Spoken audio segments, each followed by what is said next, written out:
a sinner who's probably gonna sin again. Lord, forgive me.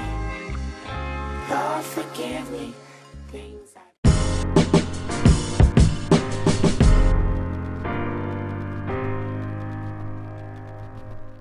Hello, hello, hello, hello, hello, hello, hello, hello, hello, hello, hello, hello, my peeps, comment ça va? Si je m'écoutais, j'allais remettre cette chanson-là 15 fois en boucle. J'aime trop, elle ne vieillit pas, j'adore ce son. J'adore. Et en fait, c'est la première chanson qui m'est venue en tête pour vous faire la fameuse vidéo sur l'astrologie. Donc voilà. Je suis trop contente. Je suis super excitée en fait de vous parler de l'astrologie. Donc moi, comme je vous ai dit, je ne suis pas une experte, je ne suis pas une pro, je suis juste quelqu'un qui adore apprendre en fait sur l'astrologie et plus particulièrement l'astrologie sidereal, ce qui veut dire l'astrologie indienne, l'astrologie védique, l'astrologie des Védas. Ok, donc en fait, comme vous comprenez, il y a deux types d'astrologie. Il y a l'astrologie tropicale qui est plus ou moins utilisée par tous les pays de l'Est, les pays caucasiens et tout machin, patata. Et il y a l'astrologie védique, l'astrologie indienne qui est principalement utilisée donc par les Indiens, mais qui en fait est le pilier de beaucoup de sciences, qu'elles soient astronomiques ou ésotériques et astrologiques. C'est-à-dire que la NASA utilise les mêmes calculs que l'astrologie indienne et beaucoup d'astrologues, en général les meilleurs astrologues, comment dire, de l'astrologie tropicale utilisent les mêmes calculs que les astrologues de l'astrologie indienne, ok ? Donc voilà, ils utilisent les calculs, les références, les techniques, tout ça, parce qu'en fait, la richesse de l'astrologie védique, c'est que c'est une culture, c'est que c'est un savoir qui a su être préservé depuis des millénaires. Et ça, là, c'est pour ça que même si j'aime la technologie, même si j'aime le monde moderne, quand on peut voir qu'il y a du savoir comme ça, qui a su être préservé au fil des siècles et des ans, je trouve ça fantastique. Et c'est pour ça que des fois je suis trop dégoûtée. Enfin, je suis dégoûtée, mais je comprends, ça fait partie de notre histoire. Mais je suis trop dégoûtée qu'il y ait eu l'esclavage et la colonisation et ce genre de choses-là, parce qu'il y a tellement de savoirs africains qui ont été perdus, parce que les témoignages ne pouvaient pas être gardés, puisqu'ils ont été divisés. Et... Enfin voilà, donc voilà, moi je trouve ça fantastique en fait que l'astrologie indienne a su être préservée et que malgré l'invasion des Anglais à une certaine période, bah, ils ont quand même su garder vraiment ces piliers-là et garder ces connaissances-là parce qu'en fait elles nous apprennent, elles nous éduquent encore aujourd'hui quoi. C'est-à-dire qu'en 2018 on a nos smartphones. Donc voilà. Alors, je vais faire aujourd'hui une vidéo qui va être très rapide. C'est juste pour vous parler des choses les plus génériques et les plus principales en fait sur l'astrologie. Déjà, ce qu'il faut savoir, c'est que l'astrologie indienne, à la base, elle n'est pas utilisée pour savoir... Enfin, si, en fait, si. L'astrologie indienne, en fait, elle a été utilisée ancestralement pour savoir les maladies des gens, pour connaître quelles étaient leurs maladies, s'ils étaient susceptibles à développer certaines maladies, pour savoir s'ils devaient se marier avec telle ou telle personne, pour savoir si leur mariage allait être successful, puisque c'était... Je vais essayer de parler moins vite, mais je suis tellement excitée. Puisque c'était des mariages arrangés, en fait, on se servait de l'astrologie pour savoir si le mariage allait être successful entre deux personnes ou deux familles. Ok ? Ensuite, pour savoir le destin ou l'avenir d'une personne, on utilisait l'astrologie. C'est aussi grâce à l'astrologie qu'on pouvait faire le système des castes. Parce qu'il faut savoir que les castes, à la base, c'était pas forcément quelque chose qui était lié à votre couleur de peau, mais c'était quelque chose qui était lié à votre développement personnel, en fait, à votre potentiel à vous développer personnellement. C'est-à-dire que vous pouviez devenir brahman si vous aviez ce truc-là en vous, en fait.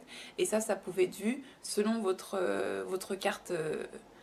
En fait, ce qu'il faut savoir, c'est que dans l'astrologie védique, il n'y a pas... En fait, la carte astrale, qu'est-ce que c'est?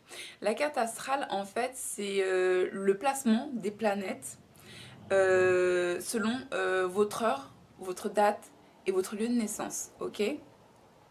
Donc en fait, ça veut dire que où que vous soyez, en fait, les planètes sont placées d'une façon complètement différente. C'est-à-dire que c'est aussi pour ça que, par exemple, il y a certaines personnes qui vont avoir des vies de merde dans un pays, elles vont changer de pays et là, boum, tout change. Elles se marient, elles trouvent le partenaire idéal, elles trouvent euh, euh, leur carrière, tout s'arrange, elles sont un groupe d'amis de fous et tout, et quand elles reviennent dans leur pays, bim, c'est la merde. Et en fait, selon les pays, selon votre positionnement géographique, en fait, toutes les planètes ne sont pas placées de la même façon.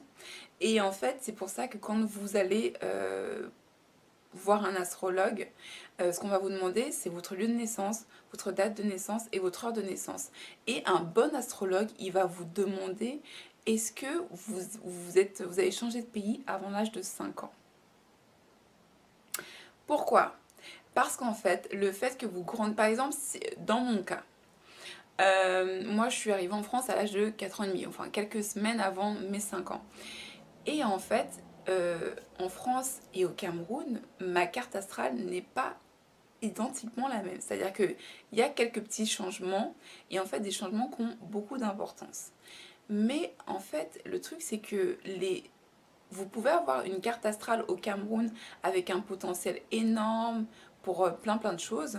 Et en fait, comme vous êtes dans un pays où, en fait, pour se développer ou pour, pour faire certaines choses, c'est beaucoup plus compliqué.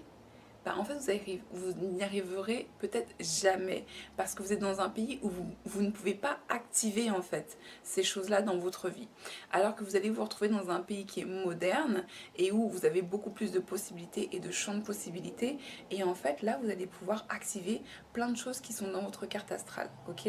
C'est pour ça que c'est vachement important si vous êtes né dans un pays mais que vous êtes arrivé à l'âge de 3 ans dans un autre pays, en fait, il faudra mettre votre lieu de naissance avec le pays dans lequel vous avez grandi. Ok? Voilà.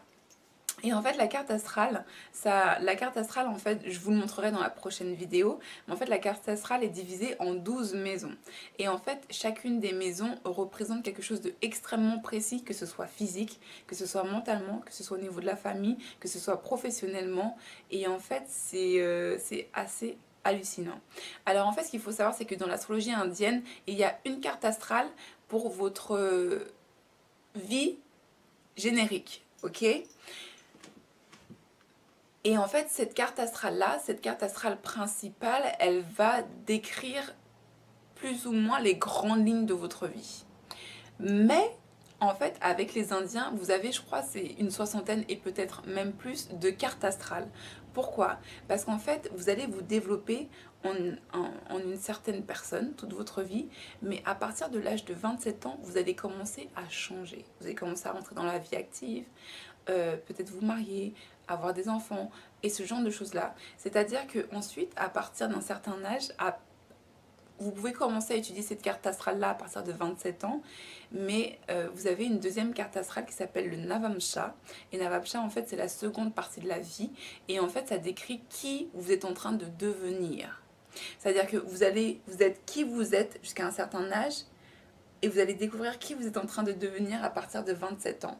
C'est-à-dire que la personne que vous avez été de vos 0 ans, de an 1 à an 27, sera potentiellement et en fait normalement différente de 27 ans jusqu'à la fin de vos jours. Et en fait, il y a une deuxième carte astrale donc, qui s'appelle le Navamsha et en fait qui décrit votre vie après vos 27 ans et plus précisément qui vous allez vraiment devenir à l'âge de 33 ans, 35 ans.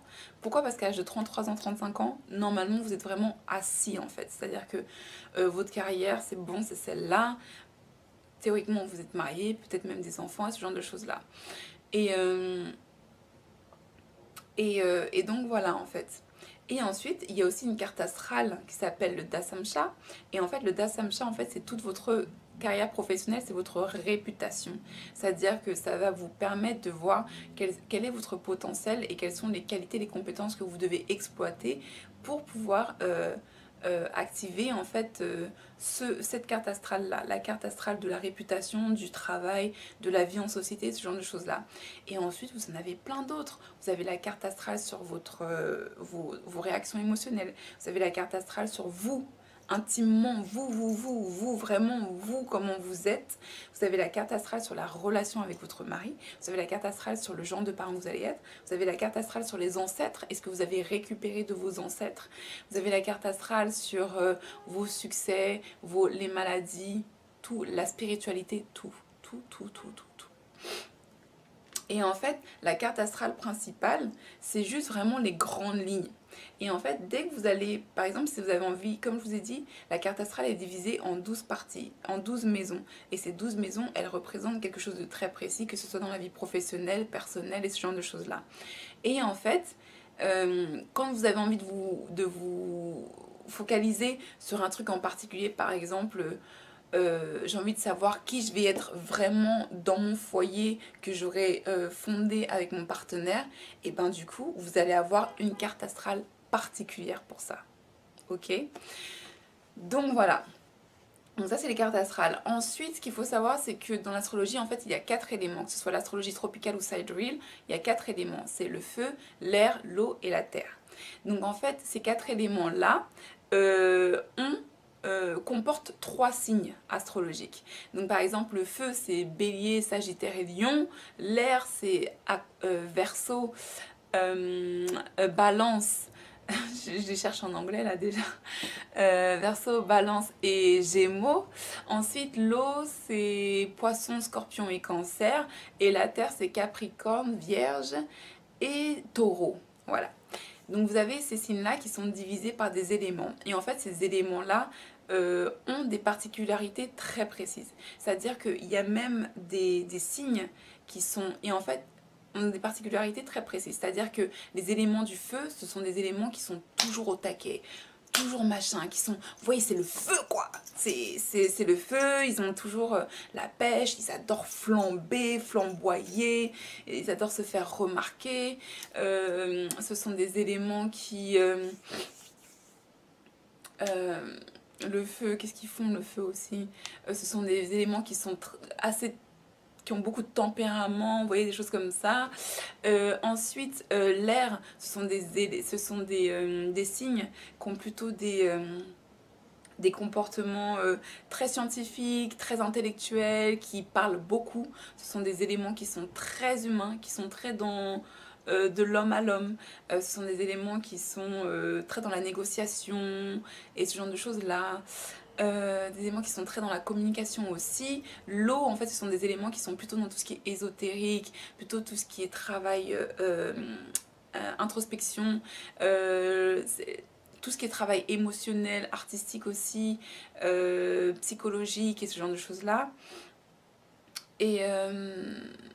Et en fait, la terre, ce sont les signes qui sont plutôt dans la carrière, le statut, la reconnaissance, tout ce qui est matériel, la terre. Vous voyez ce que je veux dire? C'est-à-dire qu'il faut que ce soit des choses très très solides et très très du monde matériel, moderne, des trucs qu'on touche. Vous voyez ce que je veux dire? Ce ne sont pas trop des signes... ésotérique ou ce genre de choses là en fait. Mais après, vous ne pouvez pas vous dire « Ah, moi je suis taureau, alors je suis comme ça. » Non, ça marche pas comme ça. Ok? Pourquoi? Parce qu'en fait, dans l'astrologie, il y a le soleil, la lune et l'ascendant. Alors c'est quoi le soleil, la lune et l'ascendant?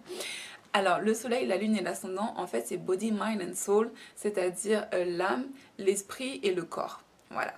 Donc en fait, le soleil, c'est l'âme. Et en fait, l'âme, c'est qui vous êtes une fois que vous rentrez chez vous, quand vous vous relaxez. Le soleil, en fait, c'est votre âme, c'est votre ego, c'est votre estime de soi, c'est votre père, ça représente votre père. C'est aussi la réputation. Le soleil, voilà, c'est tout ça. Ensuite, la lune, c'est tout ce qui est émotion, les émotions, vos réactions émotionnelles. La lune, c'est votre mère, ça représente votre mère en astrologie. Ça représente vos pensées et ce genre de choses-là. Et ensuite, l'ascendant, en fait, ça représente votre apparence physique. L'ascendant, ça représente la façon dont vous êtes perçu par les autres. Et l'ascendant, ça représente aussi comment vous gérez votre vie en général. Pourquoi? Parce que l'ascendant se trouvera dans la première maison. Mais ça, on verra la prochaine vidéo. Yeah! Ok, donc voilà. Donc en fait, vous n'êtes pas seulement votre soleil. Vous n'êtes pas seulement votre signe astrologique. Vous êtes aussi votre moon. Vous êtes aussi votre ascendant.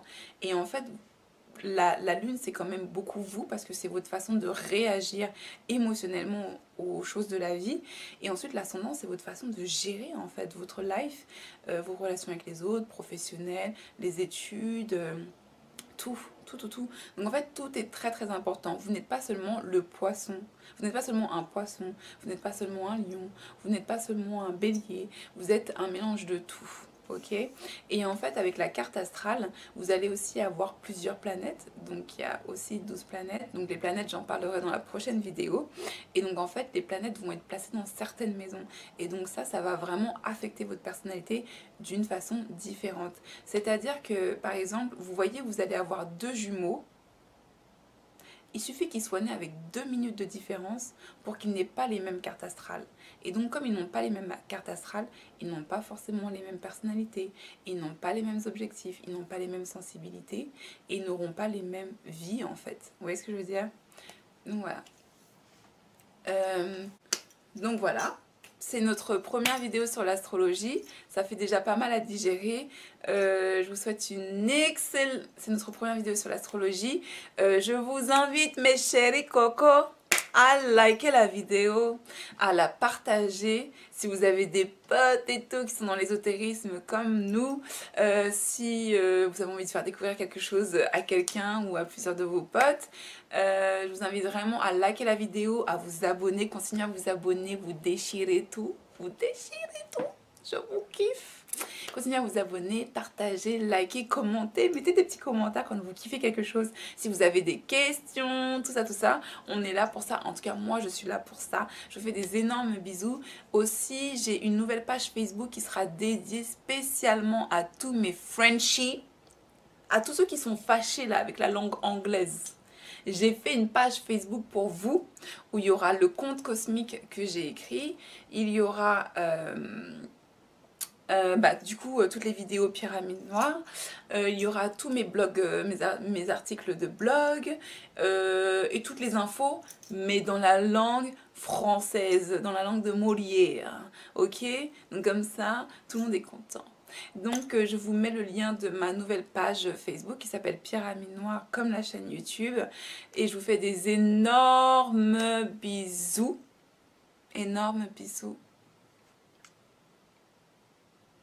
Namasté. À bientôt. Bye.